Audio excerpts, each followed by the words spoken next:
What's good, y'all? Coach V here. Welcome back to the Playmakers Corner podcast. This is episode 457.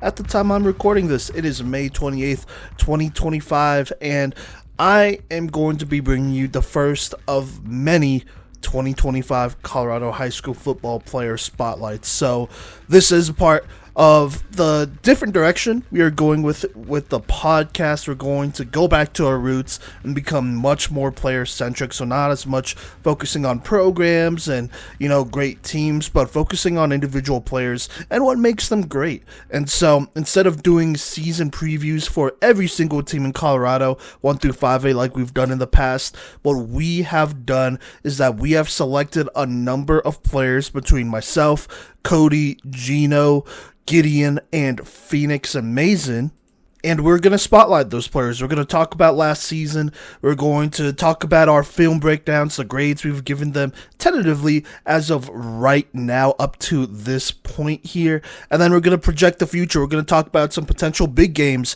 they may have this upcoming year, some games that you may want to go watch and see them go ball out and do their thing, while also talking a little bit about their future, how the recruiting is going right now, and what they need to do to continue to garner some interest if they're still in the recruiting game and have not committed yet. So a lot of things to talk about, but we're going to individualize it and talk about every single player. And on this episode, I have picked a number of quarterbacks from the class of 2026 here, mostly on, I think all of them are on the 5A level. I got 5 different quarterbacks that I'm going to talk about.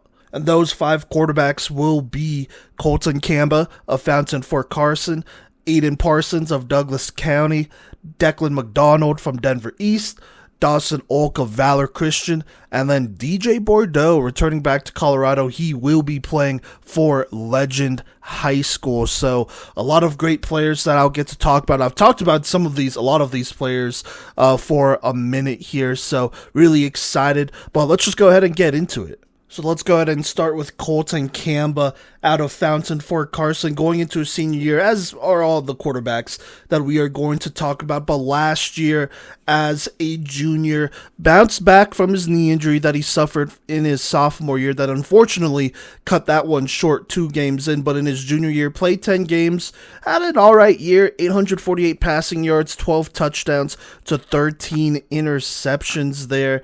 You do got to remember, just putting everything into context, that going into that season, he also had a new offensive coordinator since the last one, I believe, is now the head coach up at Silver Creek. And on top of that, still recovering from the knee injury. And then they also lost a number of linemen. I think they lost 3 starters on the offensive line, which does include D1 left tackle Lincoln Faupali. And that's not an easy thing to replace, especially since he's been starting for, I believe, almost 4 years for Fountain Fort Carson. So that was a very difficult player to lose to graduation, because he was kind of the anchor of that team, and then the rest of that offensive line as well were very good, I believe all playing on the D2 level. So you had a number of next level starters who paved the way for the run game and whatnot. And going into this season, not only did he lose those linemen, but Colton Camba, still recovering from that knee injury, right? And so maybe not as mobile as he used to be, but even then, there really wasn't much as dominant of a run game as we've seen from Fountain Fort Carson in the past. Now, they were still productive, mind you, but it just wasn't as dominant as it used to be. Now, they beat up on some of these, I guess, less talented teams. I'm looking at Horizon, who's not usually big up front. Denver South, they have some size over there, but not always. Overland, Lakewood, like I said, not the biggest teams there. And then it really showed as they played some other squads who have, perennially been playoff contenders, and they've struggled against them. In their first game, got to watch them play against Arvada West. That was a 14-51 loss, and that offensive line just did not stand a chance at all. Colton Camba, went 7 of 19 for 41 yards, 1 touchdown, 1 pick. The touchdown was very early on, and it was a good drive, a good throw by him, where they gave him a rare clean pocket. But other than that, just getting hammered all game, and it wasn't pretty at all. And so that was very indicative of where this Fountain Fort Carson offense would be. Just seeing that offensive line just struggle against a front seven of Arvada West that is pretty decent up front. And even last year or the year before with Lincoln, they probably would have given them a little bit of a run here, but it just wasn't pretty there. And it showed as, they played Regis Jesu, a legend of Pine Creek. You all have big boys up front, and they struggled to protect him against Regis, 4-14. Against Legend, only 9 pass attempts, which is interesting. And then against Pine Creek, only 12 pass attempts, about 5 of 12 here. Just not, stat-wise, does not look very efficient, but at the same time, you gotta remember, they're trying to run the ball here, or attempt to run the ball here, and then they just could not protect him to pass the ball. And I do think that had an effect on, a little bit of his pocket awareness being a little bit more jittery and whatnot. But you know what? Let's actually get into those film breakdown grades. So the tentative grade that I give him right now going into the senior year is 77.35. Now, obviously, these grades are right before his senior year. It could definitely still change. The one game I did see live was against Arvada West. I watched a little bit of his game against Douglas County, which didn't look to be too bad there. Do think he could have done more, though, and so do some of the other members of the podcast as well. Gino was at that game. But that's kind of where this grade is coming from. So his 3 highest grades, I gave him a 4.35 out of 5. So that pretty much grades out to just about an 8.7 out of 10 in pocket awareness and decision-making in structure. I think when he's given the time to throw the ball, either throwing the quick game or just time to throw the ball, he usually makes the right decision. He processes the play and defenses very well. Which you like to see. And then on top of that, pocket awareness, I'm pretty sure he's aware of when the pocket is collapsing and where that pressure is coming from. Now, how he reacts to that could be a little bit different, right? The other thing that I really liked about his game, gave him an 8.5 out of 10 with his timing. Like I said, when he has a clean pocket and he's able to throw in rhythm, or he's able to throw on time pretty consistently, I would say, especially in that short to medium range there. He's able to really find his receivers. It's very obviously has good chemistry with them, and, he's has good timing just in general too. Did have a couple new receivers. I don't want to say new receivers, but receivers who had to step up and play a larger role. So there was that. But I really liked his timing when it came to his game. Now, the 3 lowest grades I gave him, 2 out of 5 for speed, so that's a 4 out of 10. 3 out of 5 for agility and decision making out of structure. Just talking about his athleticism, he's a solid athlete on this level. He could run a little bit. I don't really think that is his game. He's not going to kill defenses for 5 to 10 yards a pop as a scrambler. I don't think so, at least. And, some of that, I think it could get better as he continues to get stronger and gets farther away from that injury date, But I don't think he's going to be a scrambler. So that's nothing against, him as a player. I think it's just different stylistically for him there. The other thing that was a little bit lower was that decision making out of structure, 3 out of 5. I do think there are times that he tries to do maybe a little bit too much here. 13 interceptions, more interceptions than touchdowns technically on the season is a little bit of indicative of that. When his line is falling apart, there's not too much to do there. Now, some of that could just be, you're down by a lot, you're trying to force a little bit more here, so it's basically, as some may say, garbage time interceptions. But you could still clean that up, right? A lot of interceptions more than touchdowns on any stat line does not look good. And so I do think that could be cleaned up a little bit more here. And he's going to have to, I don't think his line is going to get that much better going into this season. And so he's going to have to learn to, just operate out of structure a little bit more. When the play breaks down, he needs to be able to communicate with his receivers. If they're playing this type of defense, I need you to be here. And then he just needs to get the ball out to his playmakers. There's not going to be much time to just settle down and throw. At least I don't think, with the schedule that they have in the league they play in, he's going to have to do a little bit more out of structure and just be aware, right? And I think that just comes with having good chemistry with his wide receivers, which I feel like he always has. I haven't heard anything negative about his leadership and whatnot. I've heard a lot of positive things, in fact. And so I think he just needs to continue to work with his receivers. I know he has been this offseason, but especially that freestyling out of structure, getting open against certain defenses and whatnot. You got to work on that. And just be a little bit, I think to be successful this season, you just got to be a little bit more dangerous in that aspect. I think just looking at this line on paper, you could probably expect it to not be as good as last year or better than last year even. So we will see about that, but those are his lower grades. And I guess this is kind of cheating, but another grade that is a little bit lower is his lower body mechanics. I gave him a 3.7 out of 5, which is, it's not bad. 7.4, I do think he crosses his feet a little bit on his dropbacks, which is not always great. And then he does throw with a little bit of a wider base than I'd like. And so I'm not saying throw with the super narrow base, but, bring it a little bit closer together. I think that'll help out the arm power in general as well. So there you go. That's kind of how he has graded out. His full grades, I'm just going to go down the line here. So when it comes to quarterbacks, we only have 2 grades out of 10. The rest are out of 5 here. Frame is one of those out of 10. Gave him a 7.8. Timing is the other one out of 10, gave him an 8.5 there.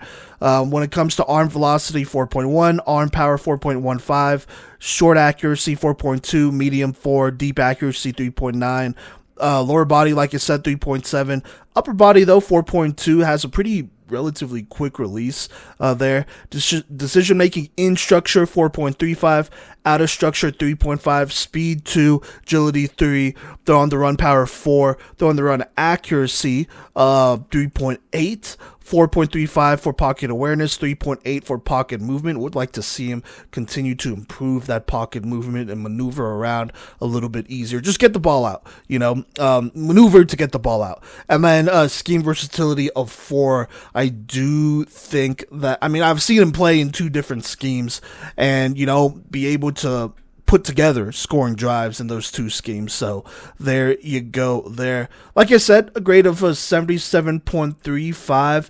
Look, he bounced back well from his season-ending knee injury his sophomore year, and I think flashed some next-level ability his junior year. While not as mobile with a bad line, he still found ways to make plays in the red zone and get the ball to his playmakers. I loved seeing those red zone touchdowns there on his film. His mechanics look solid, and it's very reassuring to see that his knee injury did not take much velocity off of his throws.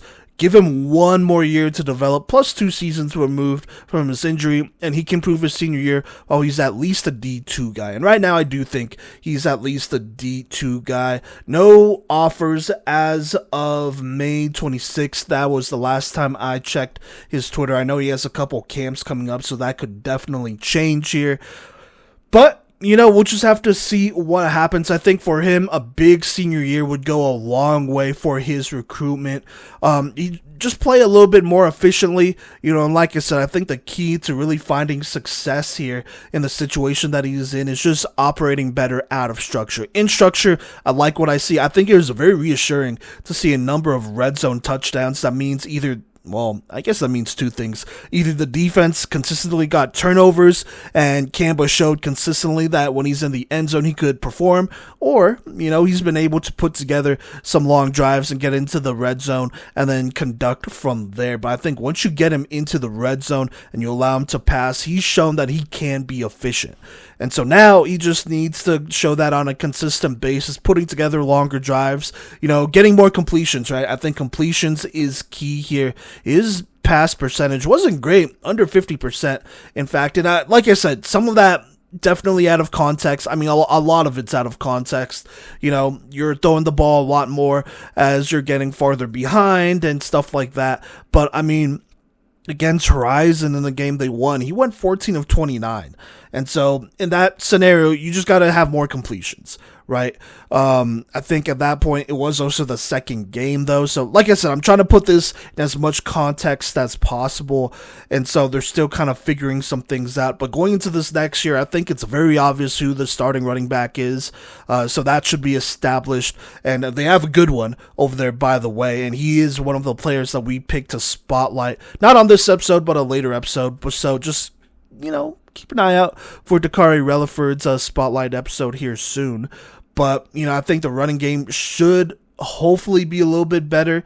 And I think once that running game is established for Fountain Fort Carson, then Colton Camba can flourish a little bit more here rather than, opposing defenses knowing they'll have to throw and him just getting hammered over and over again in the backfield. So wishing all the best there. Now, some potential big games. I don't think Fountain Fort Carson has their full schedule laid out here, but already, their league is tough enough. They got some pretty interesting games. To start out, it looks like they play Arvada West this time at home.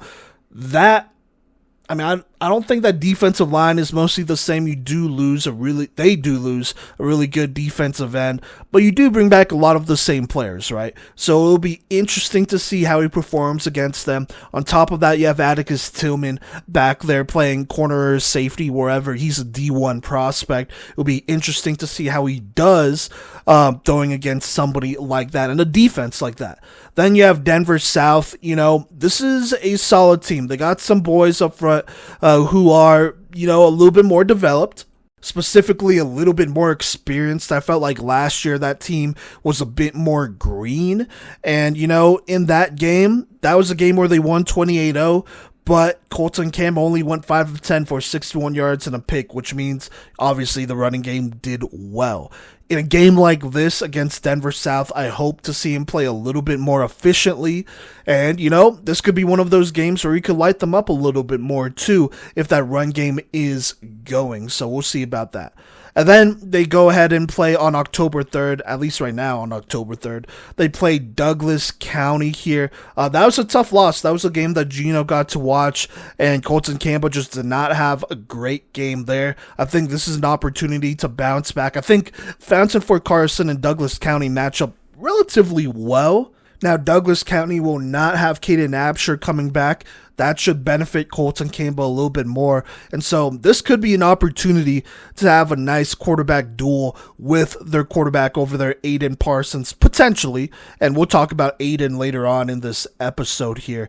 But that's definitely one to keep in mind. And then you have a couple league games, which if he's going to improve his recruitment, it would pay off to have a big game against one of these teams. You have Regis Jesuit, Legend, and Pine Creek. It's a tough league that they're in, right? But, for him to get the offers that he wants, and also for his team to make playoffs, you probably need to beat at least one of those teams. On top of potentially beating an Arvada West, Denver South, Douglas County, if this team could get to 500, if you could lead them close to 500, that could potentially be enough to get them into the playoffs. It'll be close, I think, but it could be enough, right? I think the big thing is that you gotta win a game against at least one of these playoff caliber teams, and that'll mean all the difference. Just because looking at their schedule right now, they beat Horizon, South, Overland, Lakewood, and Chap. Beating Douglas County would have put them in the playoffs, I think, especially because Douglas County was right on that edge too. So we'll see about that. More games is always better for film and stuff like that. Colton Camba, I think, is somebody that, he's had a rough last 2 years. Sophomore year, I remember him being very promising and really liking that Fountain Fort Carson team in general, and then he suffered the injury, right? Junior year, new offensive coordinator. There were a lot of growing pains everywhere, pretty much, including with Colton Camba. That's that. Going into his senior year, I think he's set up to have as good a year as possible, and we'll just have to see where he goes from there. I think there's a couple of things that he can definitely will improve on, and I know he has great work ethic over there, and so we are wishing him all the best, and we're excited to see him ball out in his senior year for Fountain Fort Carson. All right, now let's go ahead and move on and talk about the quarterback that will play Colton Camba this next season potentially, or at least his team will. It's Aaden Parsons from Douglas County, the 6'5", 185-pound quarterback. I said in the last segment there is a chance that they face off, but here is the thing with Aaden Parsons. So last season, his junior year was his only year starting, threw for 1,182 passing yards, 7 passing touchdowns to 6 picks, also 107 rushing yards in just about 11 games here. But the big thing is that he competed against a fellow junior quarterback in Jaden Adragna, I want to say, who was splitting reps with him until just about that Castleview game, and then it looks like he ends up losing his spot during a tough stretch, starting with Pine Creek and ending with Legend there, and then Adragna would get the start against Arapahoe in the playoffs, where he would throw for 340 yards and 4 touchdowns in a big-time performance, but unfortunately, it would be a loss to Arapahoe, so I do expect there to be some sort of quarterback battle here, but Aaden Parsons is someone that we've kind of been eyeing since, I want to say, almost 2 years ago. We saw him at the Red Zone Elite competition. He was playing for Team Full Gorilla, obviously. And he really impressed, really liked, he's a tall quarterback at 6'5", so he stood out, but really liked seeing him throw with touch and, being vertical, throwing vertically downfield.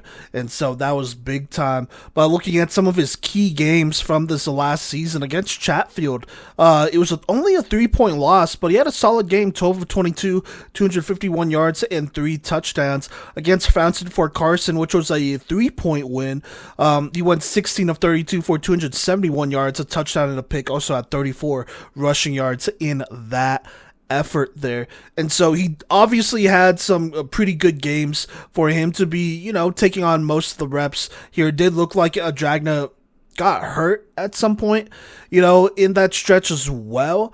But Parsons did hold on to the job for a solid amount there and did have some pretty nice wins, including that Fountain Fort Carson win, which I would say effectively put them in the playoffs over Fountain Fort Carson. And so we're going to do this player spotlight just assuming he starts, but I will acknowledge that, if you put Parsons' best plays next to Dragna's best plays, there are a lot of similarities, right?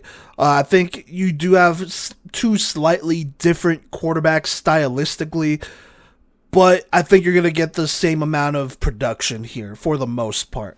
And so we'll see what happens in this quarterback competition here. But regardless, that doesn't mean I don't like Aaden Parsons. The total grade I gave him as of right now is a 75.1 here.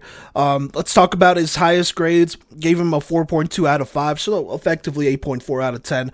Arm power there. I think he has shown the ability to stretch a defense and throw downfield pretty comfortably, in fact. Frame-wise, gave him an 8.3 out of 10, and honestly, it could be a little bit lower. I don't think lower than an 8, though, but being 6'5", that is something that you cannot teach. I still think he could fill into his frame, and once he does, that could definitely shoot up this grade here, just putting on more weight. But, I think he has a solid frame. He's not exactly a twig either, but definitely on the skinnier end at 185 right now. And then I gave him a 4 out of 5 on a number of things, including, technically his timing is an 8 out of 10. That's the same as a 4 out of 5. But then short, medium accuracy, upper body mechanics, decision making out of structure, and scheme were all things that I gave him a solid 4 out of 5 or 8 out of 10 on. Those are just all things that I think he's shown the ability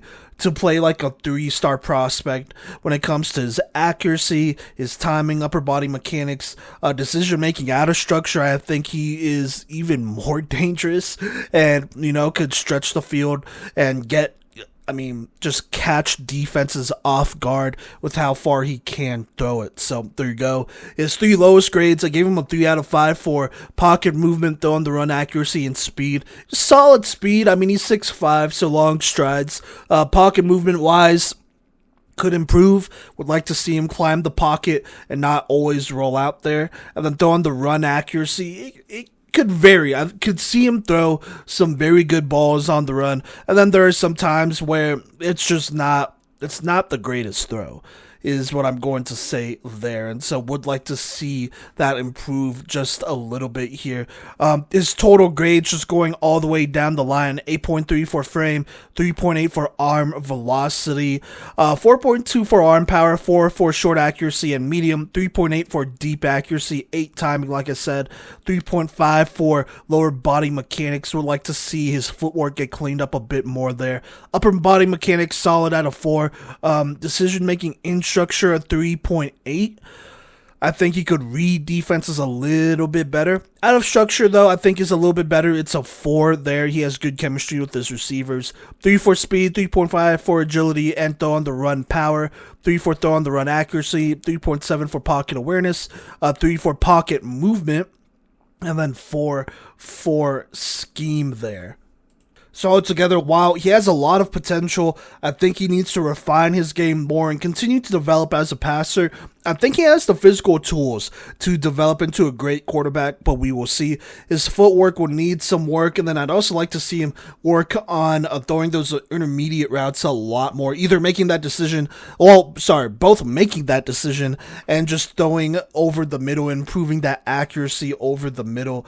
We'll need to watch more full games to get a better feel. I do still kind of feel like there was not the biggest sample size.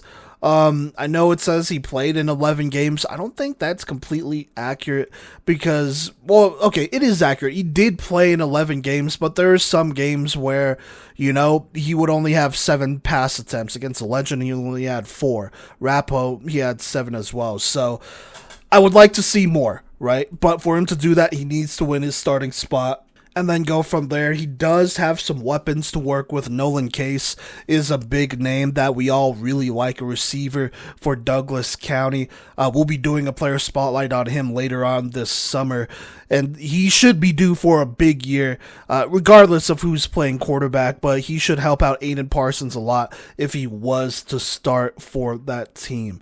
And so with Aaden, I think he's somebody with a lot of potential, right? I think he could still fill into his frame. I've seen him make some throws that were like, okay, those short and medium accuracy type of throws he could make on the next level, right? I would like to see his deep accuracy improve a little bit more.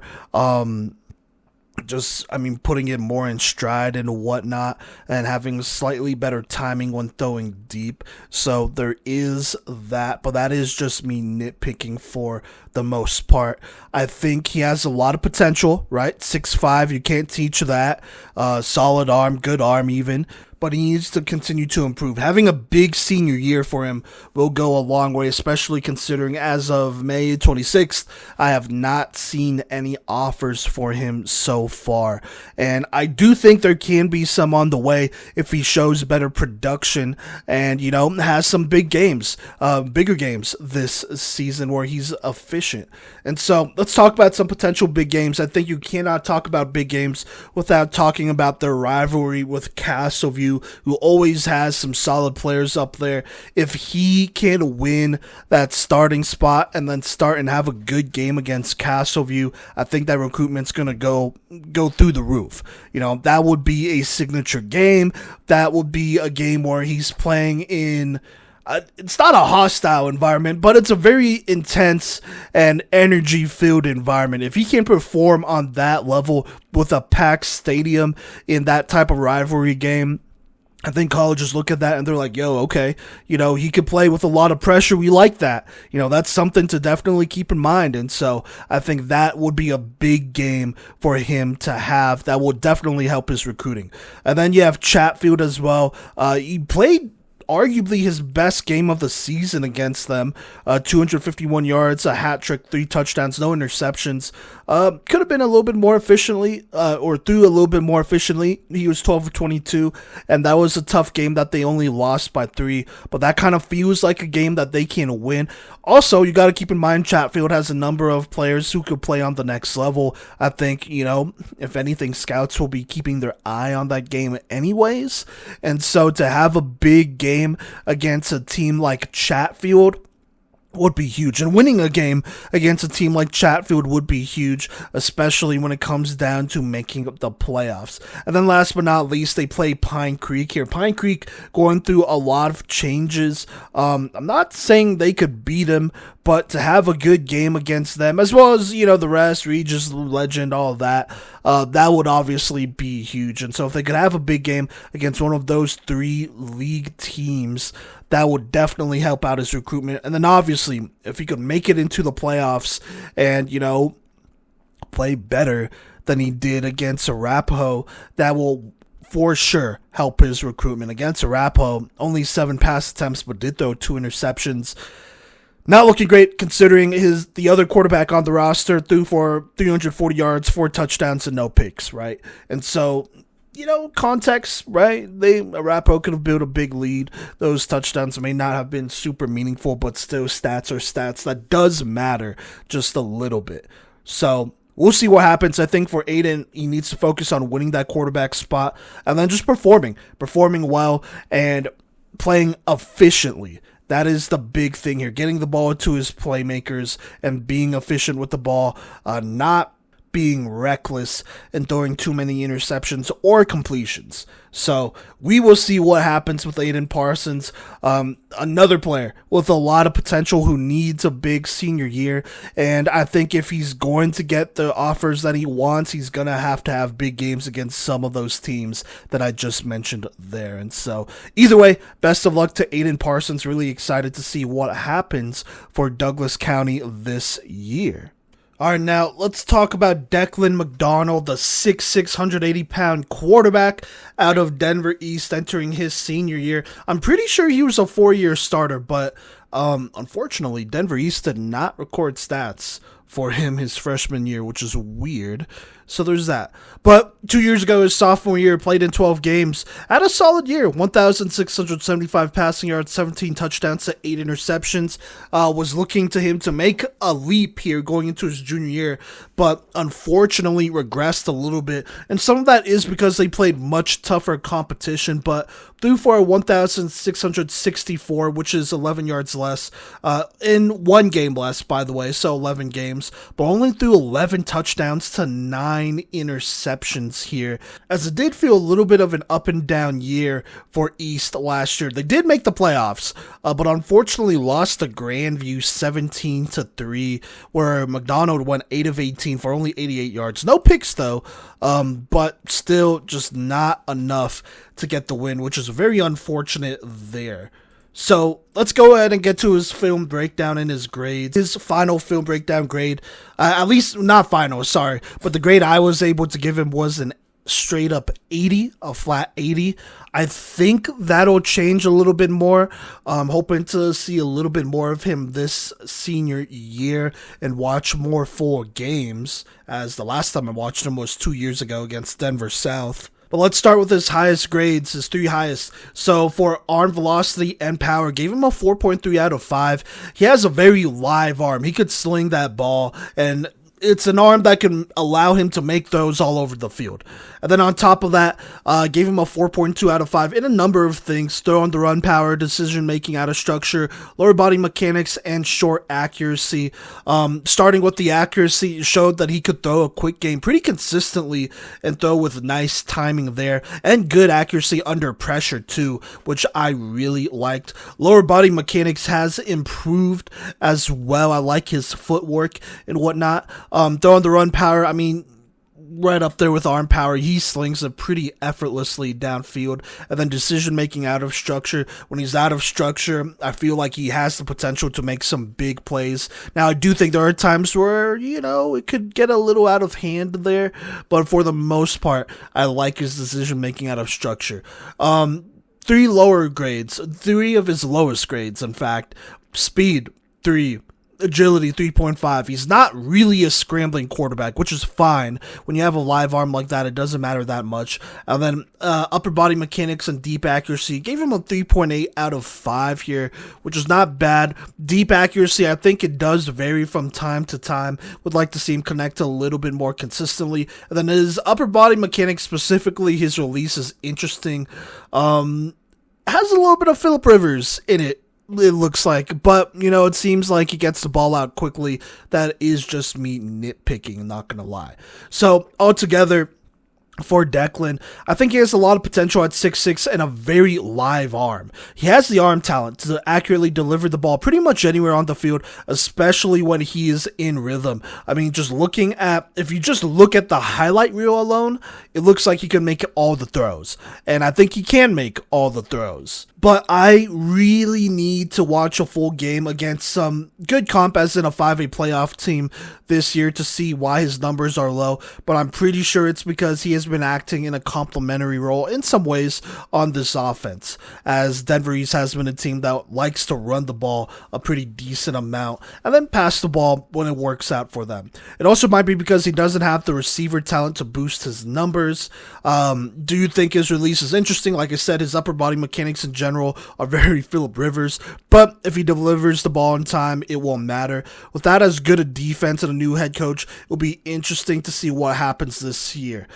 They do lose DJ Crow on the defensive side here and a couple other players, so, we'll see how they reload. Head coach wise, they do bring in Greg Thomas, worked with Chatfield as their OC for a bit, and obviously in charge of, or one of the coaches in charge of Team Full Gorilla. Any offense he touches is very productive. And, all the players that are on his teams always get better. He gets the most out of a passing game. And, for Coach Thomas over there, he's getting a good quarterback in Declan McDonald who could sling the ball well. Now, for Coach Thomas, we'll see how much he could get out of Declan going into his senior year, who, would like to have a big senior year because also as of right now, May 26th, he has no offers, which is unfortunate. And I think he could play on the D2 level, maybe even D1 level. In my opinion, there are some things, just thinking about my grades for his accuracy and maybe not his accuracy, but more so his timing and his decision-making in structure that might lower his value to some coaches and whatnot. I think that could be a little bit questionable. Maybe he's not throwing as efficiently as he could. And just looking at the stats, I mean, against a team like Eagle Crest, 121-38, no touchdowns, 1 pick. Against Columbine, only 68 yards, no touchdowns, no pick. Also threw under 50%. Against Chatfield, solid, 6 of 10, 65 yards, 1 interception, but like I said, complimentary role there. Against Arvada West, not as much of a complimentary role, threw 36 times, but only 14 completions, 3 picks, kind of an ugly game. Against Ralston Valley, 17 of 30. So more completions, right? But 2 interceptions, 1 touchdown. They also got blown out, 18-44. And then against Grandview, 8 of 18. And so if Declan McDonald is featured as the main guy on an offense, which I think he can be, I think he can be one of the best quarterbacks in the entire state, hands down. And so I think a big senior season for him would go a long way. And so we'll just have to see what happens. I would like to see him make better decisions when, that volume of passing goes up, and would like to see him get more productive, get more touchdowns on the board, as I think this year they're going to have to rely on him throwing the ball and making defenses respect that passing game, especially with them losing some offensive linemen up front and some running backs as well. And so I think he's perfectly positioned to have a big senior season, mostly perfectly positioned to have a big senior season. We'll see what Coach Thomas can do with some of those receivers in that passing game, though. But speaking of his senior year, let's talk about some potential big games starting on October 3rd. Columbine, they always have a good defense. If you're going to light up a defense and, that game will get you offers, that is the game to do that against. Chatfield, that's another one. Always a good team. They beat them barely last year, but his contributions were pretty minimal.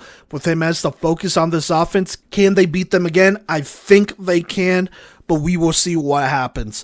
Then after that, they play against Arvada West, an ugly game and an 8-point loss. Even would hope to avenge that one. And then you have Ralston Valley there. That'll be a quarterback duel with Zeke Andrews, and so that'll be very interesting right off the bat. And I do think that could be more of a winnable game, more winnable than their 18-44 performance from last year. Ideally, he plays better, and the offense is able to keep them in the game for longer. And so we will see what happens there, but I really like Declan McDonald. Like I said, I've been able to watch him since his freshman year. He has such a talented arm. The arm talent is there, but I do think he has to put it all together. His decision making has to be crisp this year. He has to be able to command an offense and handle the higher volume of pass attempts and convert that to more completions, more yards, more first downs, all the things, right? And so we will see what happens going into his senior year, but I am very excited for Declan McDonald and this Denver East team that will be coached by Coach Thomas over there. I really do think he can get the most out of this team. So we'll just have to see what happens going into Declan McDonald's senior year. All right, now keeping this thing moving, we're going to talk about our second to last quarterback here in Colorado, at least on this episode, and it is Dawson Olk, the Valor Christian quarterback, 6'3", 215 pounds, going into his senior year. Last year was a first-year starter as a junior, and I actually got to see him play a little bit in that spring Mile High Prep Football League, and I'm not going to lie, I was a little concerned. There were some throws that he just wasn't quite making, and it kind of still seemed like he was finding his rhythm, but last season he was able to find that rhythm just fine. Obviously could still have a better year, but I thought he had a very good first year as a starter where he threw for 2,549 yards, 21 touchdowns, 8 picks, and then had 155 yards rushing and 2 rushing touchdowns in his first year. Then obviously they were able to make a playoff run to the semis, which ended in a loss to Cherry Creek here, 17-42. So there you go. Well, let's get into his film breakdown. I gave him a solid 81 here. His 3 highest grades, I gave him a 4.5 out of 5 for his short accuracy, 4.4 out of 5 on his deep accuracy. I thought he was a very accurate quarterback, throwing it deep and throwing it short, especially when he was throwing it short in the red zone. He was very efficient. He couldn't go wrong, right? It looked like he was throwing it on the money all the time and just showed how dangerous he really was. And then I gave him a 4.3 out of 5 on a number of categories. Arm power, medium accuracy, decision-making and structure, throwing the run accuracy. He's a good passer of the football. And I think if Valor threw it more, and they threw it a solid amount, but if they threw it more, his numbers could have definitely went up. But obviously Valor, they do have a very nice, or at least last year, they had a very nice running game going for them, very creative running game going for them. So obviously there were touchdown opportunities that, went to his running backs and skill players, receivers. Now his 3 lowest grades, he's not a scrambling quarterback, gave him a 3 out of 5 in speed and agility, and then a 3.5 when it came to his decision making out of structure. So there you go there. He's not the best athlete, right? He's not going to kill you with his legs. And then out of structure, I do think there are some better plays he could make, maybe be a little bit opportunistic. I felt like he played it a little bit safe, which isn't bad, right? But I think there are some plays he did leave on the table. So there you go there. I will say this, he might be the best quarterback Valor has had in years. I love these fade throws that he completes, putting the ball in perfect spots while also being on time with these throws. His ability to go downfield was on full display this season as well. For him, I think timing is something he could be a little bit more consistent across the board with all of his throws, but he is a talented passer who could be due for a big-time season under the right head coach. Now, his new head coach, since Brett McGatlin did retire, will be Mike Sanford, who has a lot of college experience here, and I think could put the finishing touches on Dawson Olk's career here going into his senior season. And as of right now, he does have an offer, I think that was on May 2nd from Incarnate Ward, and I would expect more offers to come for Dawson Olk here. Now, for Dawson, I just think he's a very talented passer of the football. Like I said, he could throw it all over the field. I think he's a legit D1 quarterback. There are some things I'd like to see him continue to improve on, like that decision making, just all around, the timing as well, to make him more dangerous and more efficient here. But that is pretty much it. If he has a big senior year, then I think those offers are really going to start to roll. That's not if, or I guess that's only not if he commits before his senior year, which there's plenty of time to do that. Now, some potential big games this season against Nevada. In Nevada, they play a powerhouse in Faith Lutheran. Then, obviously, against Ralston Valley, that'll be a big game, a quarterback duel with Zeke Andrews. And then they get to play Mountain Vista, the first time they'll play them since the disaster and massacre that was last year, looking to avenge that loss here. And for Dawson Olk, this could be a signature game type of opportunity, and so we'll see what happens there. Now, it is worth mentioning that, there is a younger quarterback, a sophomore behind him in Titus Heward. I don't think Titus is going to start. It should be Dawson's team. While Titus is talented and has had varsity reps, I think Dawson played very well last year, and he's just getting started. Like I said, still a lot to improve on moving forward, to put on the finishing touches going into college, but I would be surprised if Dawson Olk was not the starter for Valor Christian. And so we'll see what happens here, but I like the head coach he has. Obviously, Mike Sanford has been coaching in the college ranks forever. The last coaching job he had, he was the interim head coach for Colorado before Coach Prime. So he knows what a college quarterback looks like. He's been working with them forever. And I think he can get Dawson Olk's game to the next level. And that'll make things really interesting, because I legit think Dawson Olk, even if he has basically the same season as last year, he is already one of the best quarterbacks in the state here, and could definitely be a top 5 senior quarterback on our list whenever we get to making that. So there you go there. That is Dawson Olk out of Valor Christian, a talented quarterback who will be also looking to contend this year. Sorry, let me talk about that. He will be looking to contend this year, and I think for Valor Christian to contend, Dawson Olk has to be as elite as possible. He has to be sharp, and he cannot leave plays on the table. But I legit think if they get Dawson Olk rolling, and Dawson has maybe even a breakout season, more of a breakout season this year, then I do not see why not Valor cannot go to state and win it. It'll be tough. You have Cherry Creek, who's still there. Legend is retooling, and we'll be talking about them here in this next segment soon as well. But I do think that they have the ability to do that. They have a quarterback in Dawson Olk who is talented enough to be a state championship quarterback. Now, whether they put it together or not, we'll just have to see what happens. But either way, very excited for the senior year for Dawson Olk of Valor Christian. All right, now let's talk about our last quarterback, at least for this episode. We are going to talk about DJ Bordeaux, returning back to Colorado from Georgia, and he will be playing for Legend High School, who did just go to state last season, but is going through some significant changes, which will make them even better, I believe. But let's go ahead and talk about some of his stats from the last couple of seasons. I mean, this is a kid that we've been watching basically since he was in middle school. If you go back and back and back, you can find our middle school episodes on DJ Bordeaux. So make sure you check those out. And then his freshman year, obviously, he had some opportunities as well.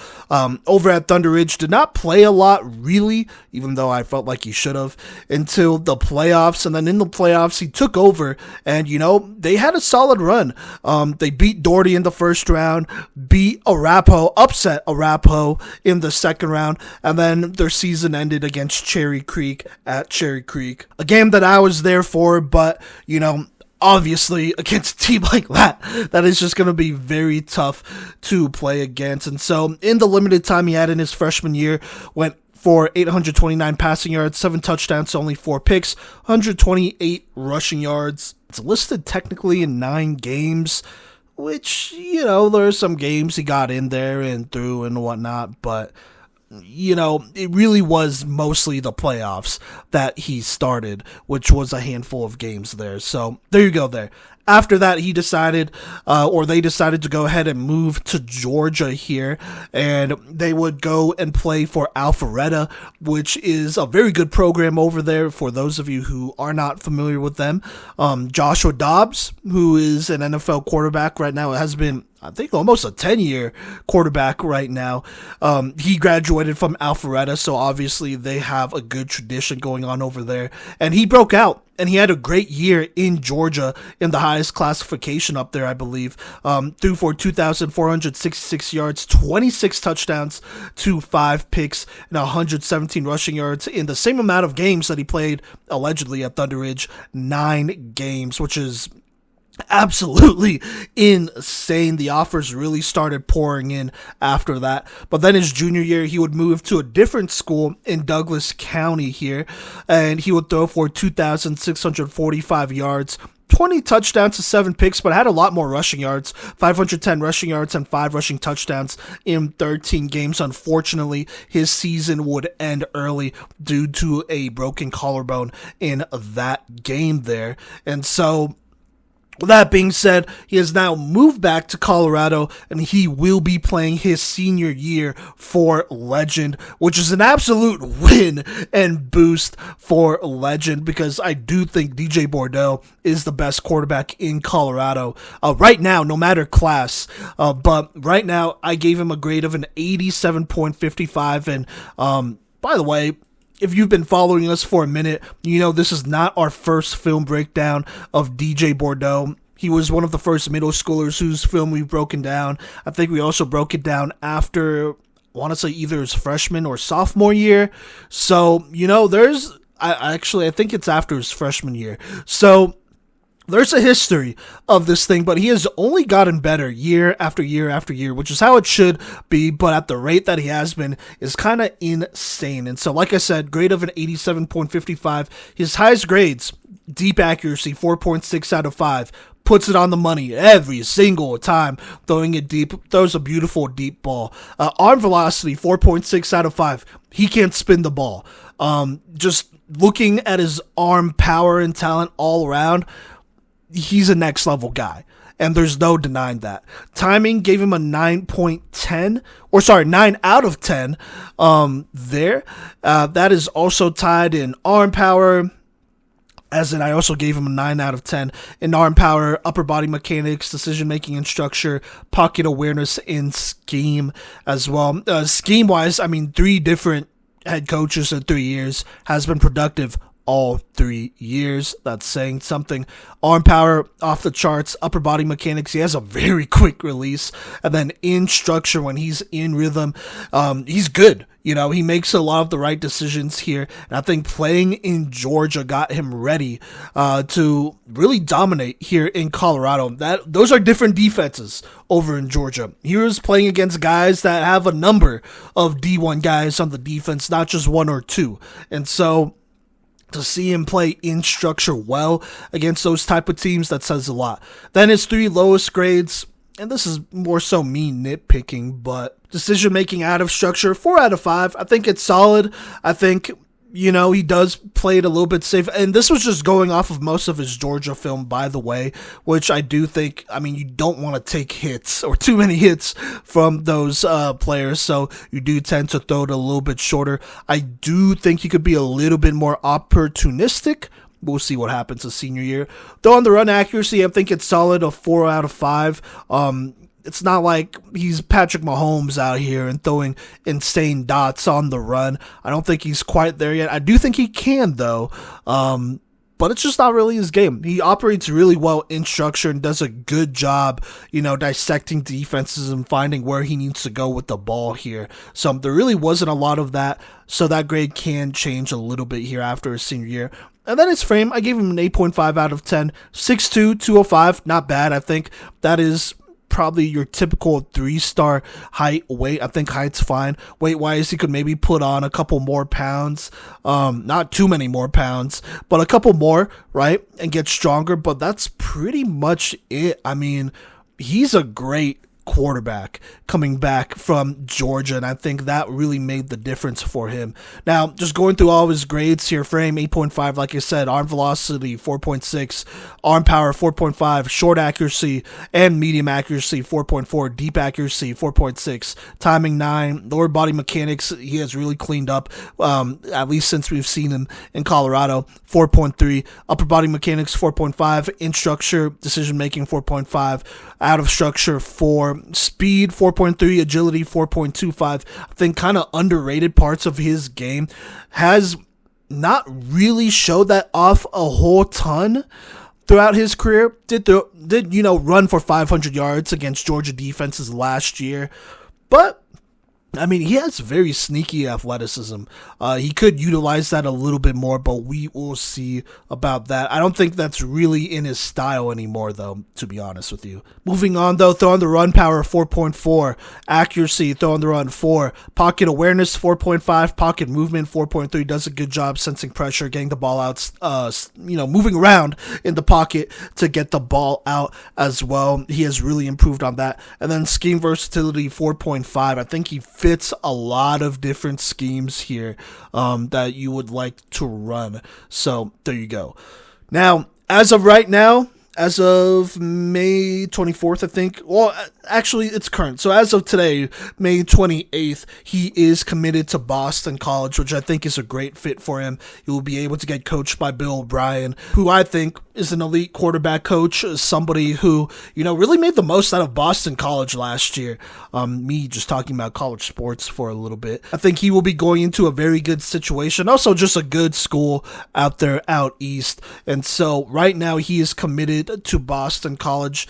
If anything changes, though, I mean, he had a lot of offers offered by Arkansas, Auburn, Ole Miss. So there you go, some SEC schools, Mississippi State. Also offered by Miami, North Carolina, TCU, Virginia Tech. And those are just a few of the offers that he was able to garner while he was out in Georgia. But like I said, right now he's committed to Boston College, and ahead of his senior year, there's not a lot of pressure. He doesn't really, like a lot of the other quarterbacks on this list here from Colorado that we've been talking about, he doesn't need a big senior year to get him more offers. But I think he's going to have a big senior year regardless. And so here's the sitch for Legend. They went to the state championship last year and lost. It wasn't a pretty game at all. And in fact, I thought Cherry Creek probably should have won by more. But they made a great hire here. They go ahead and pick up Jake Heaps as their new head coach. He was previously Russell Wilson's personal quarterback coach, which is great. Also coached in the NFL, Jets, Seahawks, coach obviously at the Russell Wilson Passing Academy. And then on top of that, when he was playing football, won 3 straight Washington High School state championships for Skyline, which is a powerhouse out there as well. So he knows how to win football games. And on top of that, I think this is such a huge win for a Legend. They're going to get a coach who can call a passing game, a very efficient passing game. Legend last year ran the ball a lot, gave the ball to Jaden Lawrence, gave the ball to Ryken Banks, would pretty much also throw the ball to them as well. And I thought that they started the wrong quarterback, and I will never stop saying that. Now they bring in a new head coach, cleaning house a little bit there. They bring in a quarterback in DJ Bordeaux, who I assume will compete with Michael Marcinich, who is still over there, which is unfortunate. But he should probably beat him out for the job and start week 1 for Legend. And so Legend, I think, becomes a contender right away. Ryken Banks was already going to make them that. They also have Kellen Marchand, a very talented wide receiver who I thought was underutilized, and I will be doing a player spotlight on him later on during this summer. And they just have a lot of weapons. They have a big line. Shout out Gage Turnbull over there. Their defense has always been solid. I think this Legend team can make a run at state. And so if you're trying to watch DJ Bordeaux and see if he's the real deal, I think really any playoff game would be great to watch. But other big games that you want to watch from DJ, I think this is very interesting. So I think if this stands, their opening game will be against Grandview at home. And Grandview is interesting because I'm just putting some lore behind this.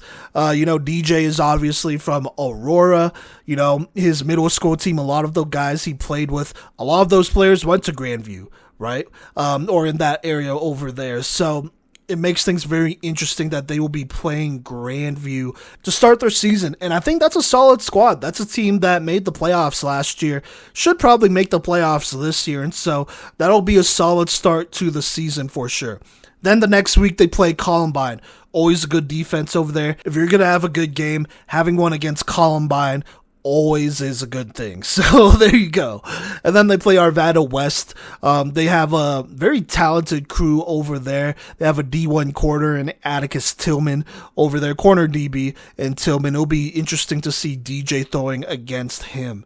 And so there you go. There's some big games for Legend this season, but a lot of big things to expect out of them. Their big three of Bordeaux, Banks, and Marchand is going to be absolutely insane here. They're going to be one of the most fun teams to watch in the entire state. And so I encourage anybody, if you are a fan of great high school football or just great football, this is the team to watch, right? And DJ Bordeaux is the guy to watch. I think right now, I think he is the undisputed number one quarterback in the class of 2026 here in Colorado. I don't think it's even that close. And not even arguably, I think probably the undisputed best quarterback in Colorado, period, regardless of class. So we will see. Excited for his return back to Colorado.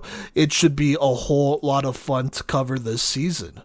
Okay, and that'll wrap up this episode of the Playmakers Corner podcast. Thank you so much for rocking with us. This group of quarterbacks was really fun to watch. Just film over the offseason, and seeing a lot of these guys just develop over the last couple years has been really special. And so obviously we're rooting for every single quarterback and all the other players that we'll be talking about later on in our player spotlights. But I know for these seniors, it'll be a big year coming up for them. Now, in case it wasn't clear, all the players that we spotlight will be players that make our all PMC watch list, which we will be releasing starting in July, I believe, for every single position. And so make sure you tune in for that here in a little bit. But until then, myself, Cody, Gino, Mason, and Phoenix and Gideon will be dropping a lot more player spotlights. We'll be talking about all the great players from around the state. We made sure to pick players from every single classification. So we have players from 1A, 2A, 3A, 4A, 5A. We have players from the North, South Metro area, Eastern Plains, Western Slope, all of that great stuff. All the great players from around this state we are going to talk about what makes them great and what to look forward to this season. What are some games you may want to check out if you're a fan or if you're an aspiring player that's trying to get better, and take a look at all that. But until then, thank you so much for rocking with us. We'll catch you later.